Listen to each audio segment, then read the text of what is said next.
Miscellaneous Writings, Book 1, by C. H. Mackintosh, Gideon and His Companions. Judges 6-8. Part 2. There is one truth which shines out with uncommon luster in the book of Judges, and that is, that God is ever to be counted upon, even amid the darkest scenes of human history, and, moreover, faith can always count upon God. God never fails a trusting heart, no, never. He never has failed, never will, never can fail the individual soul that confides in Him, that takes hold of His precious word, in the artless simplicity of a faith that trusts Him in the face of man's deepest and most humiliating failure and shortcoming.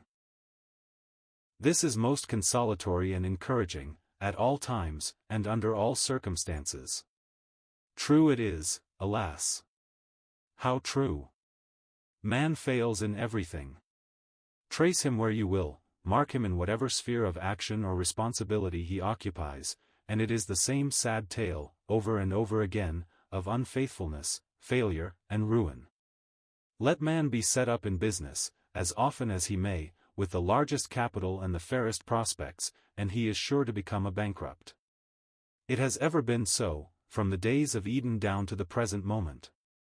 We may assert, without fear of contradiction, that there has not been one solitary exception to the dismal rule, in the history of Adam's fallen race.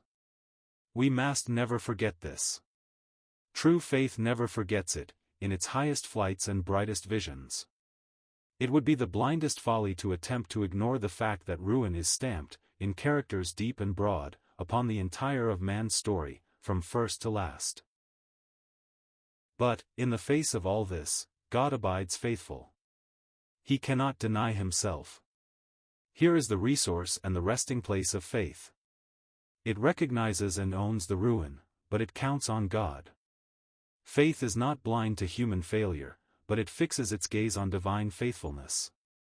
It confesses the ruin of man, but it counts on the resources of God. Now, all this comes strikingly out in the interesting and instructive story of Gideon. He, truly, was made to realize, in his own person and experience, the fact of Israel's fallen condition. The contrast between Joshua and Gideon is as striking as anything can be, so far as regards the question of their condition and circumstances. Joshua could place his foot on the necks of the kings of Canaan. Gideon had to thrash his wheat in a corner to hide it from the Midianites. The day of Joshua was marked by splendid victories, the day of Gideon was a day of small things. But the day of small things for man is the day of great things for God. So Gideon found it. True, it was not permitted him to witness the sun and moon arrested in their course, or the cities of the uncircumcised leveled with the ground.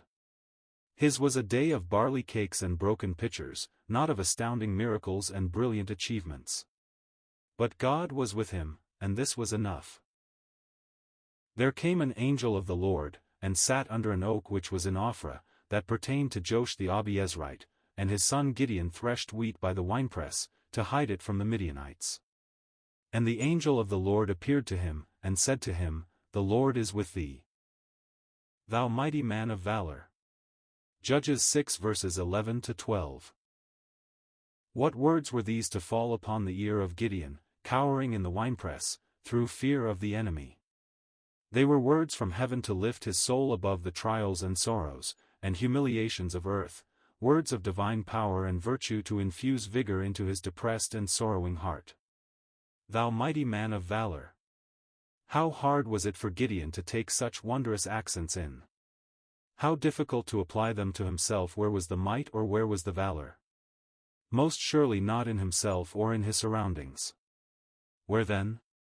In the living God, precisely where Joshua found his might and his valor. Indeed, there is a striking similarity in the terms in which both these eminent servants of God were addressed. The similarity of the terms is quite as marked as is the contrast in their circumstances. Here are the terms to Joshua: Have not I commanded thee? Be strong and of a good courage, be not thou afraid, neither be thou dismayed, for the Lord thy God is with thee whithersoever thou goest. And what were the terms to Gideon? Even the very same: The Lord is with thee, thou mighty man of valor. Precious words! soul-stirring, heart-strengthening accents. Words of light, life, and power. And yet Gideon was slow to make his own of them, slow to grasp them, in the lovely appropriating power of faith, which so delights the heart of God, and glorifies his name. How often is it thus with us? How constantly we fail to rise to the height of God's gracious thoughts and purposes towards us.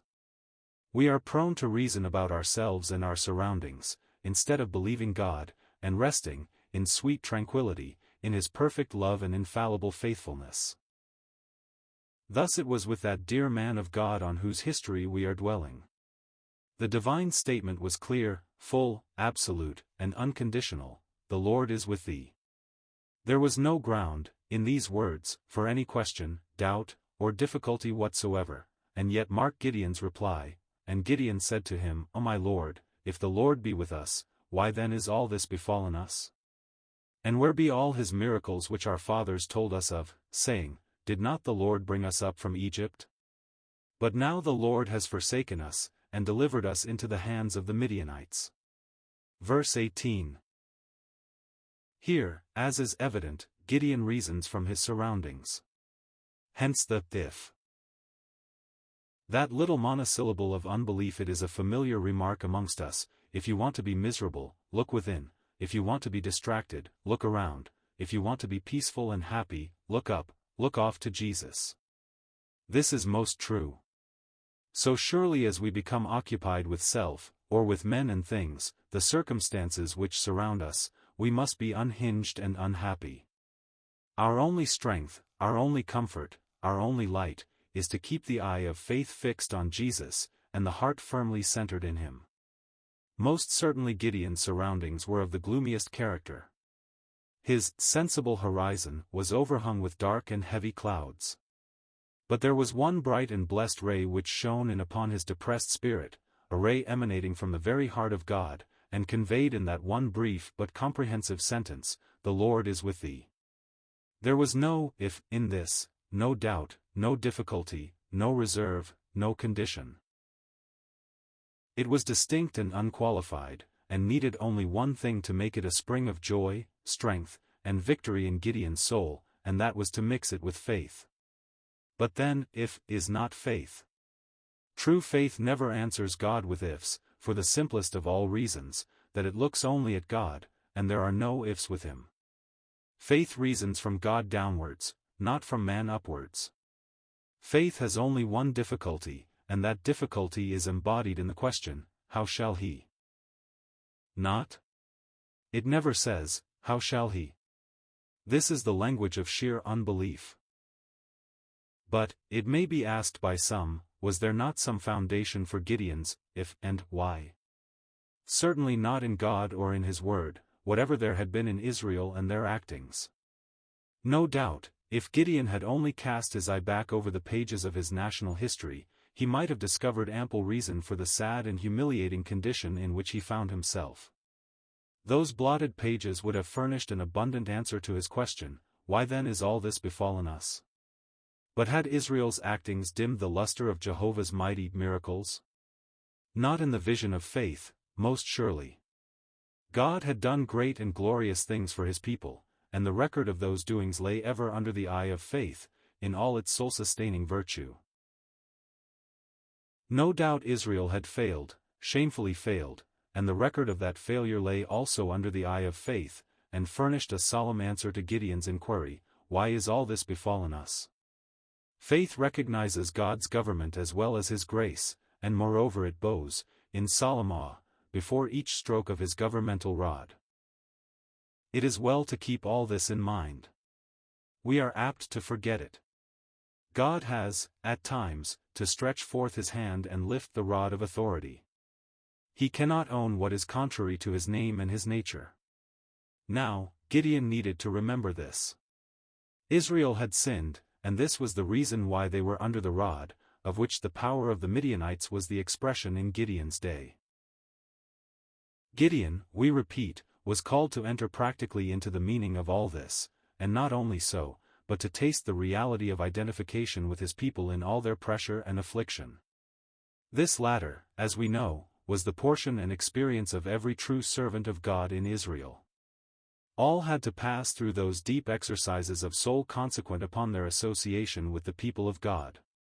It mattered not whether it were a judge, a prophet, a priest, or a king, all had to participate in the sorrows and trials of the nation of Israel, nor could any true heart, any genuine lover of God or his people, desire exemption from such deep and holy exercises. This was preeminently true of the only perfect servant that ever stood upon this earth. He, though personally exempt from all the consequences of Israel's sin and failure, though pure and spotless, divinely holy in nature and in life, did nevertheless, in perfect grace, voluntarily identify himself with the people in all their sorrow and humiliation. In all their affliction he was afflicted. Thus it was with our blessed Lord Jesus Christ, and all who, in any degree, partook of his Spirit, had, according to their measure, to taste of the same cup, though none could ever come up to him in this or in aught else. But when we come to compare closely the angel's words to Gideon, with his reply, we notice a point of deep interest, and one which illustrates the individual character of the book of Judges. The angel says, "The Lord is with thee." Gideon replies, "If the Lord be with us." This is very interesting and instructive. Moreover, it is in full keeping with a passage already referred to, in Judges 3, and when the Lord raised them up judges, then the Lord was with the judge. It does not say, with the people, but adds, with touching grace, and delivered them out of the hand of their enemies all the days of the judge, for it repented the Lord because of their groanings by reason of them that oppressed them and vexed them. Verse 18. There is peculiar sweetness and beauty in this. If Jehovah had to hide his face from his people, and give them over, for the time, into the hand of the uncircumcised, yet his loving heart was ever turned towards them, and ever ready to mark and recognize the faintest traces of a repentant spirit. Who is a God like to thee, that pardons iniquity, and passes by the transgression of the remnant of his heritage? He retains not his anger forever, because he delights in mercy. He will turn again, he will have compassion upon us, he will subdue our iniquities, and thou wilt cast all their sins into the depths of the sea. Thou wilt perform the truth to Jacob, and the mercy to Abraham, which thou hast sworn to our fathers from the days of old. Micah 7 verses 18 to 20.